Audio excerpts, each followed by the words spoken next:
Hi, this is Richard Edelman, and you're listening to The Trust Makers.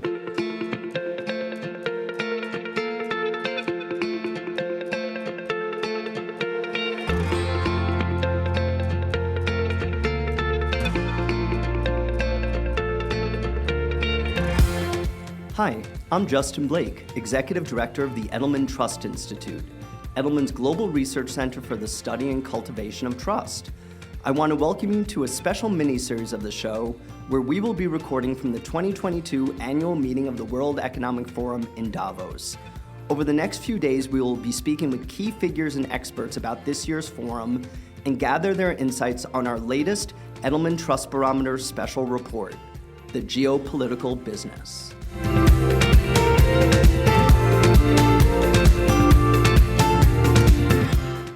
Welcome back to Trust Makers from Davos. Today, we have as our guest, Richard Quest.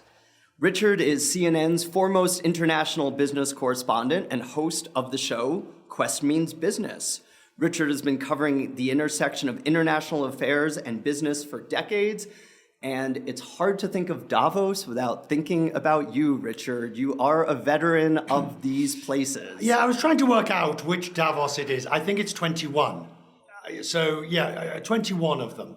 I'm one of those people who comes here with a certain, not cynicism, but skepticism. And I've seen over the years the way this place just is hijacked, it's derailed, it's diverted, it's distracted. And you're always left saying, why bother? Yeah, so here's a question. Has it always been that way? No. Well, it's fashionable to say Davos isn't as good as it was. And those who've been coming 30 years tell me, even then people said it's not what it was. I think that there is real value in people coming together at the beginning of the year to discuss the major issues. Absolutely. There is real value to see where everybody stands on the core topics of the day, to see what progress there's been, where there's been foot dragging, what needs to happen. And with that in mind, if Davos didn't exist, you'd have to invent it. Because that's why I think Davos in January is better than Davos in May. Because there is real value. However, what has been generated here is like some topsy-turvy, weird world, fantasy land, an orgy of egos and power seekers and greed, which bears no resemblance to what this place was really all about initially. Or indeed, to be fair to WEF, bears no resemblance to what they want it to be.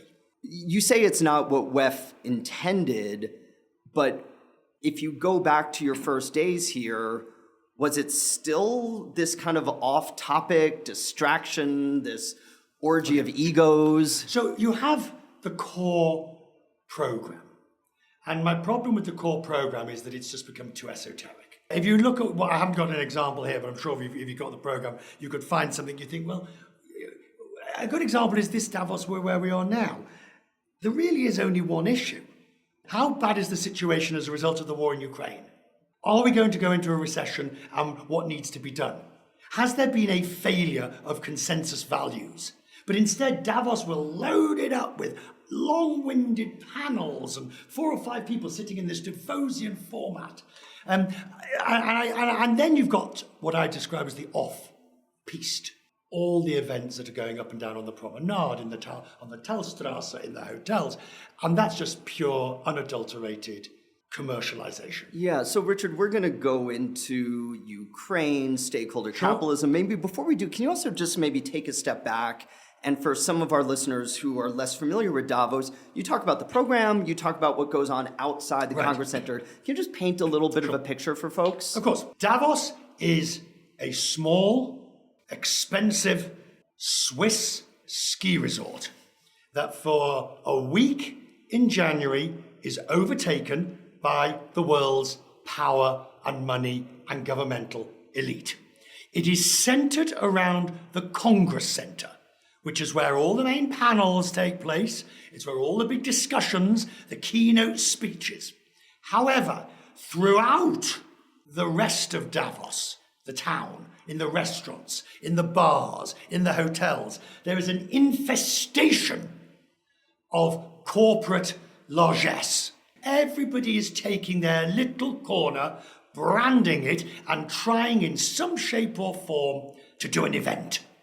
And during the course of the day, you can go to any one of these 10, 15, 20, 30 events that are happening elsewhere. But what I'm seeing now is just like the nightclubs, where there's a muscled guy in a black t-shirt standing outside with a red velvet rope.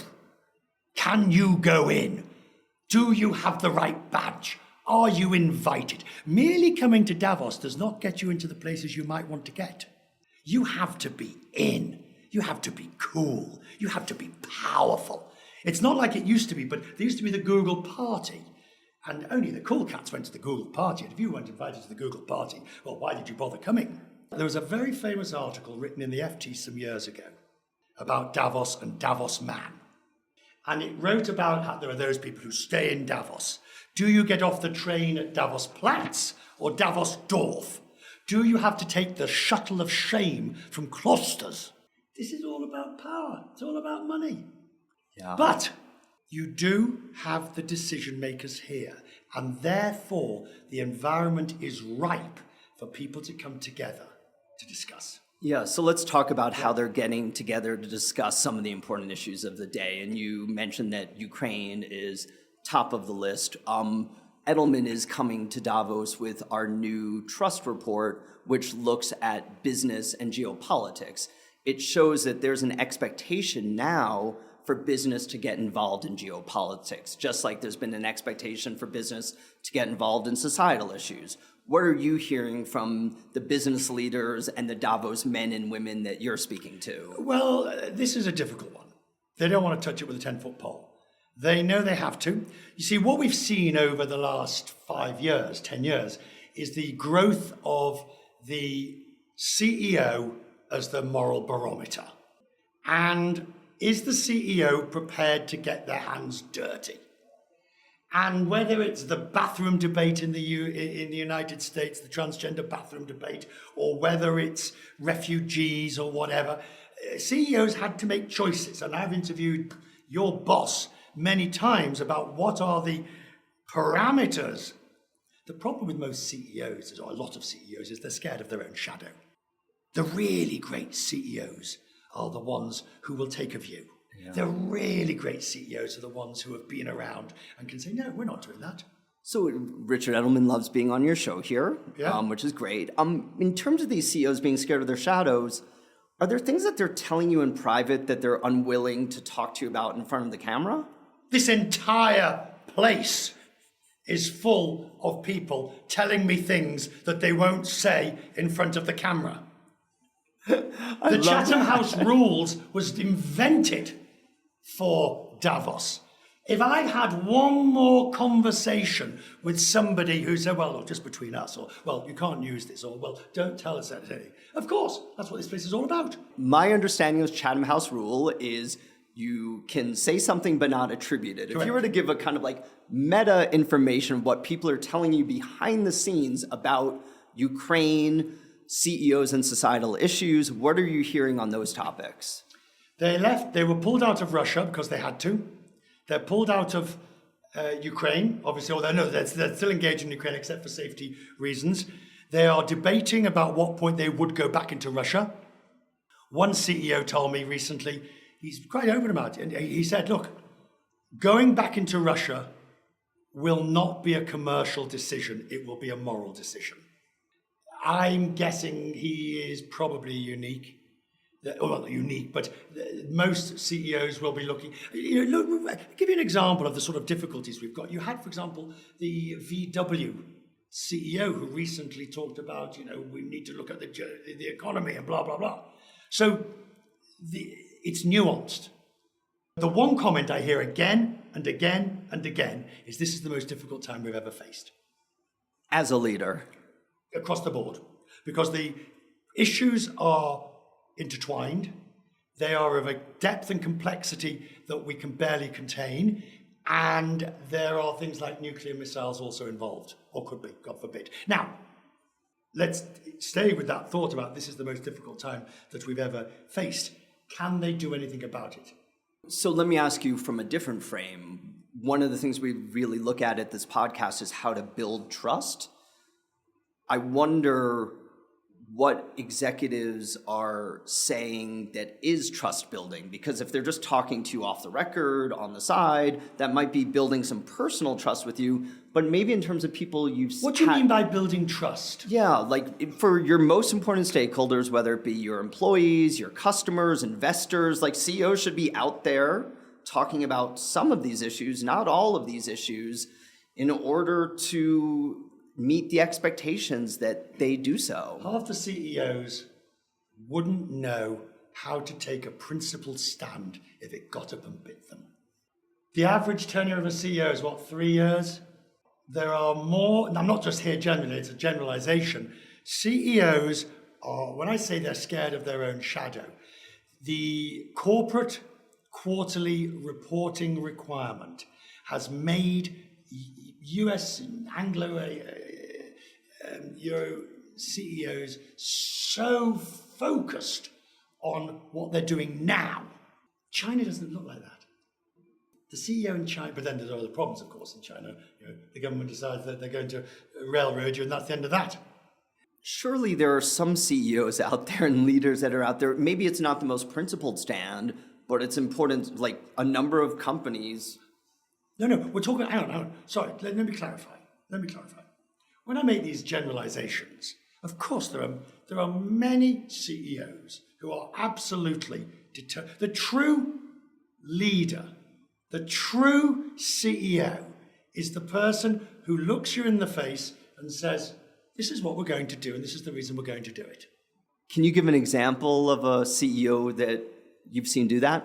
Oh yes, lots of them. Jamie Dimon. He says this is what we're going to do and this is why we're going to do it. So it sounds like with Jamie, one of the things I'm picking up on in what you're saying is like there's also a level of integrity, right? Like in terms of actions matching words. Yes, completely. Yeah. Completely.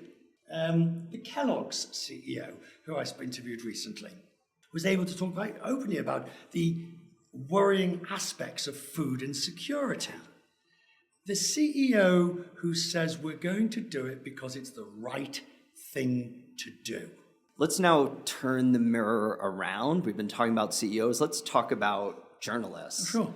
And one of the interesting things we found in the study that we are putting out this week is trust in journalists, which has been quite low, historically low, actually rose 7 points in the last 6 months. Probably on the back of Ukraine. Exactly what I was going to ask. Do you think that is purely because of world events? Yes, because you're seeing journalists doing what journalists do, which is going into harm's way. While other people are running away from harm, we run towards it. And I get very annoyed when I hear people criticizing journalists or criticizing, they say we're left-wing or we're right-wing or we're this or we're that. Well, how many of your employees, how many of your family are running to do battle? You see Clarissa Ward standing there where the battleground is with a cameraman and a producer. We have something like, CNN has something like 40, 50 people in Ukraine and probably more. And the complexity of getting those people in with armoured vehicles and the necessary backup and resources and support is phenomenal. So what can business leaders and other people do to actually support journalists and be helpful to that enterprise? As you talk about, journalists are putting themselves in harm's way. Are there things that business can be doing to... No, it's not business's job to do that. No, it's not business's job to do that. It's our leaders, the leaders at CNN, the leaders at the New York Times, at the BBC, at Sky, at Fox, require principled leaders to execute in exactly the same way on the basis of integrity. And so you cover the stories that need to be covered in a way that they need to be covered. And what do you think then is the role of media itself in terms of... Hang on. It's really easy to take this debate or this discussion and send it down the rabbit hole of social media. All right? That's where everybody wants to go. The disinformation, the getting the information, blah, blah, blah, blah, blah. Now, let's reverse this back, all right? First of all, I'm tired of people saying, well, you can't believe what you read. Well, you can't believe what you see. Well, you can't believe what you... Hang on, what are you looking at? I guarantee you, if you look at the BBC's website, the New York Times' website, Reuters' website, CNN's website, I can give you 20 or 30. You will find out what's happened today in an honest and truthful way. There is no shortage of quality journalism telling you what's happened. But oh no, people would prefer to get it from some Facebook weird group, or they'd prefer to read it on some chat bot, or they'd like to see it on TikTok, and then suddenly say, oh, it must be true. My auntie sent me an article. Oh, for God's sake. So, you go to where the quality is. Richard, I agree with every word you're emphatically saying, but perceptions. We do surveys of general population. 3/4 are worried about misinformation, yes, and that's global. The majority of people think journalists are lying to them. Yes. So this is also a perceptual problem. Yes, but those people, where are they getting their information from? Are they going to reputable places? Now, they would say we're not reputable, we're biased, we're this, that, and the other. Well, that's when I get annoyed, because to the person who says, oh, come on, CNN, you're not telling the truth, I guarantee you one thing. There is nothing I can say to that person that will make them change their mind. Nothing. To the person that believes that Joe Biden didn't win the 2020 election, there is nothing I can say that will change their mind. Nothing. Because if I put the evidence before them, they'll say, well, you would say that, wouldn't you? So is this totally hopeless then? Yes. No, it's not hopeless. I think you have to go on a long, arduous effort to show people that there is misinformation, that the quality, but it starts at the top. It starts at the top. And by that I mean political leaders. And if you've got political leaders, as you have in the United States, just denying the evidence of an election or refusing to confirm the election, then what the hell? If you've got elected officials who refuse to actually make the obvious statement that says this happened and it happened like this, then you're screwed. So I asked you a minute ago about the role that business leaders can play. Yeah. Is there a role they can play in changing this perception, at least? What, about journalism? No. Yeah. I mean, don't you think business has a stake in people believing truth is truth? Business? No, because the moment you start going down this road, you're overloading the business agenda. Do what you do best. Run your company with integrity and values. We had a really interesting example in Britain recently, where, I don't know if you may be familiar with it, the CEO of P&O, the ferry company, fired his staff and didn't do any consultation and didn't do any, as was required by law, and didn't do any things that he was required to do as he was required to by law. And when he was asked by a Commons Select Committee, why not? He says, because we knew the unions would object, so we just decided to do it. Now, he got excoriated and he was roundly criticised, and but the point is, he thought it was legitimate to do that. He thought, because in this winner-takes-all mentality. So yes, how can you do it? To answer your question, A, CEOs can make it clear to their employees there's integrity, values and decency. B, it's not profits at all costs. We won't do certain things. And when they make a hard decision, tell the staff, I've made this hard decision for this particular reason. You may not agree with it, but unfortunately, I'm the CEO and I've made this decision and this is why I've done it. Do you know that lovely phrase, reasonable people can disagree? I remember that. I don't hear that talked about much anymore. And so I think that's what CEOs do. But they can't. Too many of them are scared of their own shadow. But then also, where do you draw this line in terms of, you talked about like the two core parts of the CEO agenda, but what about social issues, geopolitical issues? How much should that fold in? Well, you talked about values. Certainly anything that ascribes to a company's values, should they go further than that? Very slippery slope. Very slippery slope. So, for instance, do you take a view on marriage equality? Do you take a view on a woman's right to choose? Do you take a view on capital punishment? Do you take a view on poverty? And you've got to be careful on all of this, because what happens is you start with the easy stuff, poverty. Well, we're all against poverty. And you start with the healthcare. Well, we're all in favour of good healthcare. And before long, you're on a slippery slope. So you as the CEO has to say, and you have to be prepared to say, I'm not taking a view on this because it's not my business and it's not my business's business. Has anyone ever said that to you on your show? No. That would be a level of transparency that seems like you're seeking from folks. They dress it up in different ways. We're looking at it. We're thinking about it. We're not sure that this is something we should be taking a view on. Would you prefer someone just said, you know what, we looked at it and decided this is one we're going to stay out of? I think you have to go further than that. Okay. I think you have to say we've looked at it and this is one that we have to stay away from because there are differing views and we have employees who will be on both sides of it. And this is not a business critical issue that I feel the need to take a corporate decision one way or the other. And you have to be prepared to defend it. Yeah. You have to be prepared to say, well, that's why I'm doing it. So let's focus on a social issue that is near and dear to both of our hearts. Yeah. For the last several years here at Davos, you have been the host and moderator of an event thrown by GLAAD around LGBTQ issues related to Davos. Why speak about LGBTQ issues here in Davos? Oh, it's easy. Because Davos has now given itself the imprimatur of discussing everything from monetary policy right the way through to water, through to healthcare, and every social issue of diversity in between. And the moment you're going to discuss that, LGBTQ is way up there. And Davos, until recently, has singularly, stubbornly, obstinately refused to actually deal with this in a forthright and open way. And there's an argument that says the reason, I don't necessarily subscribe to this, there's an argument that says they do it because there's too many countries where same-sex is illegal and cultural, blah, blah, blah, and therefore they don't want to offend. I don't think that's necessarily the truth, because they'll offend on other issues here as well. I think that they just, for whatever reason, decided not to bother. So what's the benefit of talking about these issues here? Like, Put it on the agenda.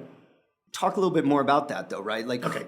The real problem you've got is that the people who are here are all, in most cases, open-minded liberal elites of one. Even if they're conservative, even if they are conservative, they all have gay friends, they all go to gay dinner parties, they will all tell you, well, of course we're not homophobic. So the people who are here, you're preaching to the converted on many cases. However, get it on the agenda here, raise the flag up a bit, and it suddenly becomes something they can't ignore. I firmly believe, for example, that the number one goal, it's not, in a sense, marriage equality.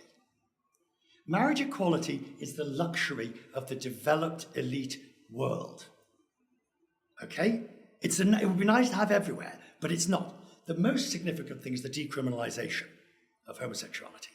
And from that, you can then go to the next thing of cultural acceptance, which is much more difficult. And I've said to presidents and prime ministers here, and they all say the same thing. Well, we're very conservative, and the tribals, and the blah, blah, blah, and the people there. And our answer is always the same. That's what leadership's about.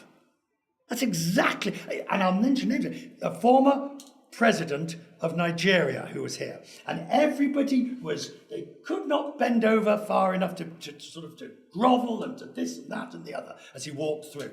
And I said, Mr. President, when are you going to decriminalize? And one of his assistants or one of his aides said, why do you keep asking this, Richard? You know he's in favour. I said, well, why doesn't he do it? I am a man of an age that remembers ACT UP and the whole AIDS crisis of the 80s. And I saw the activism that raised the agenda and saved lives. You cannot make an omelette without breaking eggs. Now, does that mean you embarrass people in public? No. But it means you have to get your hands dirty in this. Well, I saw you do it yourself 4 or 5 years ago at that Glad lunch. You called on the World Economic Forum to do an official session on this topic, and 2 years later it happened. Yeah, not a proper one. They still haven't done a major keynote speech by an openly gay, lesbian, LGBTQ person on that issue. They still haven't done it. This year I was 60, all right? I came out when I was, 30, 35. I spent the early part of my career terrified that people would find out I was gay. But the reason why, because I could be on a reporter, I could be sent on a story, and a riot, a flood, a hurricane, and there'd only be one hotel bedroom left, and the cameraman or my producer would say, I'm not sharing a room with that puffer. And I was terrified. I now realise how foolish that was. But now, of course, if they didn't want to share a room with me, I'd say, well, there's the floor. Don't let me stop you. Look at the number of suicides from LGBT. The United States is going backwards. Europe is now the only real beacon, in a sense, where there's not the same moves back. So it is absolutely crucial that we speak up on it now. Absolutely crucial. And we've talked about business and social issues. We talked about it's important. Hang on. It's important for business to talk about. This is one issue that business cannot, CEOs must not, because their employees are gay, LGBTQ. And isn't there a power that Davos man has? Yes. Talk about that power to help on an issue like this, or talk about the power of Davos man to help on this issue. Davos man or woman? Yes. It's really simple. Why is Davos man and woman important here? Because they are the decision makers. The people who are here are the government ministers, the CEOs, the NGO presidents and chiefs. They are the social bloggers. They are the influencers. They are the former CEOs. They are the people who are here. You can love it. You can hate it, you can despise it, but the people who are here are the ones who can make and effect the change. That is a blunt reality of Davos. So if you want to go and stand up on a mountain, or if you want to go and have a demonstration in a city centre, and you want to cry, change, change, change, fine, good luck to you. But it's the people who are here who actually can make the change happen. And that's the significance of Davos. And that's why we schlep ourselves up the mountain, pay exorbitant, offensive amounts for hotel rooms that you wouldn't put a dog in sometimes, and listen to long, tedious panels with grandiose statements, because the people you are here with are the ones who can effect change. Richard, I think you just gave the exclamation point to this conversation. It's always such a pleasure chatting with you. And Good. To our listeners, thank you for tuning in to Trustmakers. Thank you for tuning into the Trustmakers, an Edelman podcast in partnership with Advertising Week, where we speak with leaders and other trust builders across institutions. See you next time.